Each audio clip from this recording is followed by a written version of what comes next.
Shalom. So the question is, are my feelings real? To get to that answer, first we have to look at two things. We have to look at feelings and we have to look at our definition or our concept of real. When we hear the word real, we think of two things: exist or doesn't exist. Now, this is where the problem is, because real in this context has nothing to do with whether it exists or it does not exist. If you are experiencing it, it means that it does exist. However, if the source is unreal, then the feelings cannot be real, right? It's just like if you think about the seedless grapes. Do they exist? Yes, they do. Are they real? No, they are not real. Again, not real in terms of whether it exists or does not exist, but meaning the source of it is not real. So, therefore, it cannot be real, right? So, to deal with the feelings, first we have to understand where do feelings come from. Feelings are produced by thoughts, right? So, each time you feel a certain sensation in your body, what we normally do is go directly to the sensation, and then we start to automatically we are moved by those sensations, right? Now, what if you were to go beyond the sensation, not act on behalf of the sensation? What if you should try a different route, which is analyzing,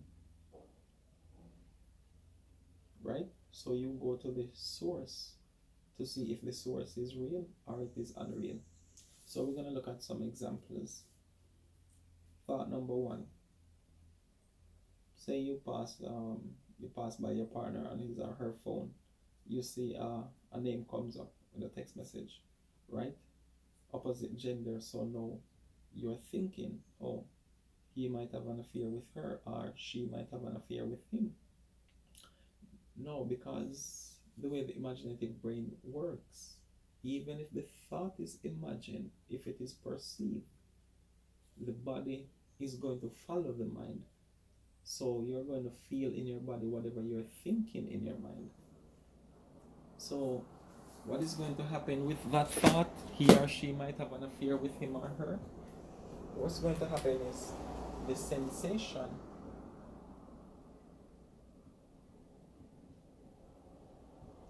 jealous. Once you're thinking this, then this is what you're going to be experiencing in your body, right? But if this is imagined, then this jealousy is not real. And again, it doesn't mean that it's not happening to you, right? This is not gaslighting. So, what happened is, in order to fix this, let's read this scripture, Proverbs 4 and 7. It says, wisdom is the principal thing, therefore get wisdom, and with all thy getting, get understanding, right? So it is important to understand things. So in order for you to understand your thoughts and your feelings, you need to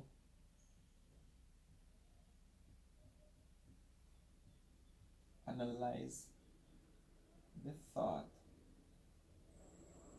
right? So he or she might have an affair with him or her. Okay, first thing, do you have evidence to say this is actually happened, or is it that you just perceive, or you just see the name come up on the phone and then you start to make sense of it, right? Because what happens now, you start to question, then you ask your partner, okay, who is this person? Then you realize that this was the same family member that you had met last year. What happens with this? then it starts to go away. Because now that the intellect gets to understand the thought, now you can separate. So this feeling is just going to disappear because the thought, what? Now you have understanding of the thought, right?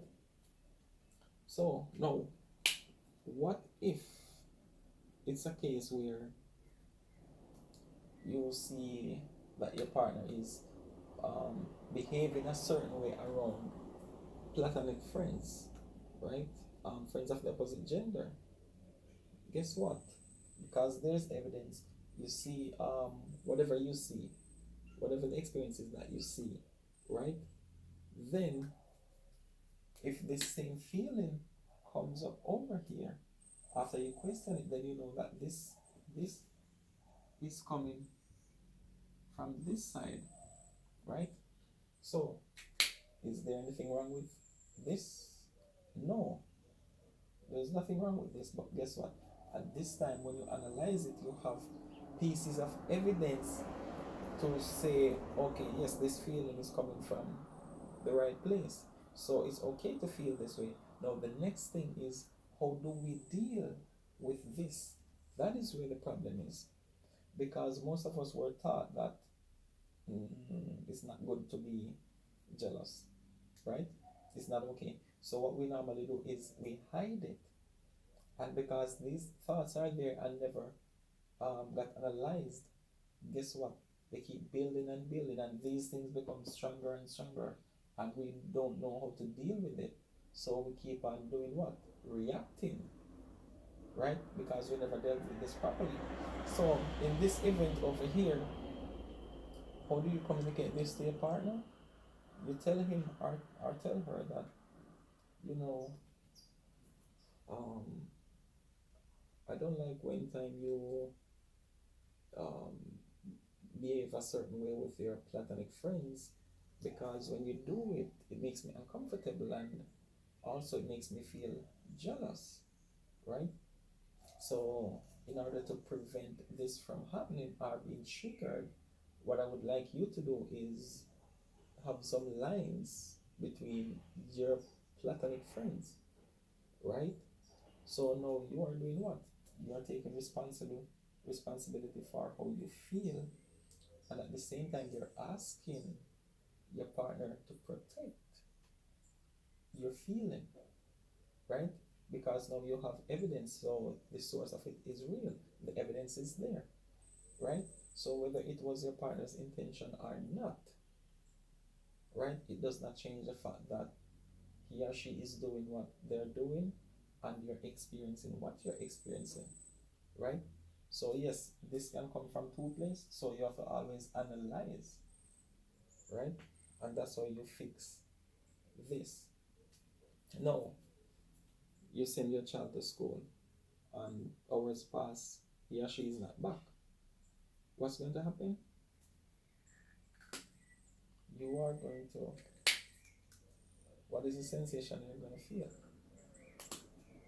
You're going to be worried, right? So, the reason you're feeling sad now is because you're thinking that, oh, my child should have been back by 3:30 from school, and it's now 5, and I haven't heard from him or her. So yes, you are worried, so you're going to be sad, you're going to be depressed, right? Because now you're thinking that, oh, he met in an accident, he got in a fight, he's at the police station, whatever it is. Your mind is just going to keep generating thoughts, and usually they're not positive ones, right? So if you're having a negative thought, then by default you're going to have a negative sensation, right? So this is why it's always important to analyze the thought so you can fix the feeling. Good. So now, what if you make some calls and so forth, and then you are, yes, your child call you to say, oh, I missed the school bus, and I'm heading, towards home now or whatever, right? Now you get understanding of the situation. So guess what? This sadness is gone. So it was not real, because the source, the thought itself, was not real, right? Now, another one, another emotion we're going to look at right here is, I'm going to use one of my personal experience as a child. There was this night I was leaving from my mother's house to go next door to my grandmother. There was no street light there. It was dark. And when I got out on the road, and as I'm in the middle of the corner right there, because it was just a little corner, I saw what I thought I saw a lion. In that moment, I saw a lion, and I froze. I could not run back to my mother's house. I could not move because all I see was this giant lion staring at me. You understand? And it was just a little distant from me. At that time, I was feeling very fearful. I was, scared. I was all these different sensations going through my body, and I could not move. And I stood there for a while looking at it until so I was there with all this fear until I saw the person stand up. What it was a Rasta man. He was just bending forward to like fix his shoelace, so all the dreads came over, right? So it looked like a lion with a lot of hair on the face. So when I realized now and make sense of it, all the fear disappeared, right? Because it was just the thought that there was a lion, but after analyzing, you see, oh, it was just a man. So this disappears. So the fear is not, the fear was not coming from a real source. It was just from a imagined thought, right? So it was not real in that sense.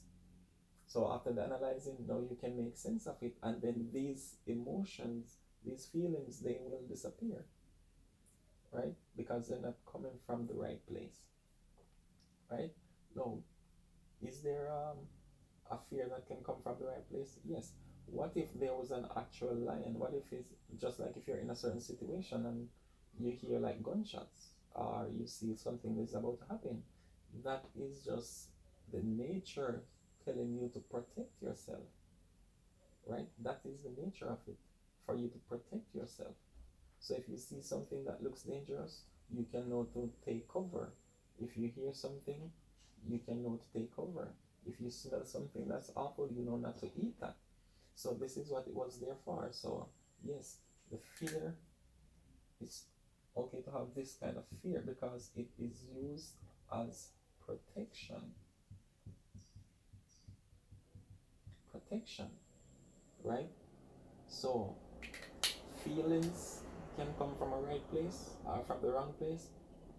So by analyzing the thought that it's coming from, that's how you fix these feelings. So before you take the action, because what happens is when we feel these emotions in our body, the first thing we want to do is act on behalf of the jealousy, on behalf of the sadness, on behalf of the fear, right? But if you just take a moment to analyze not the sensation in your body, but the cause of it.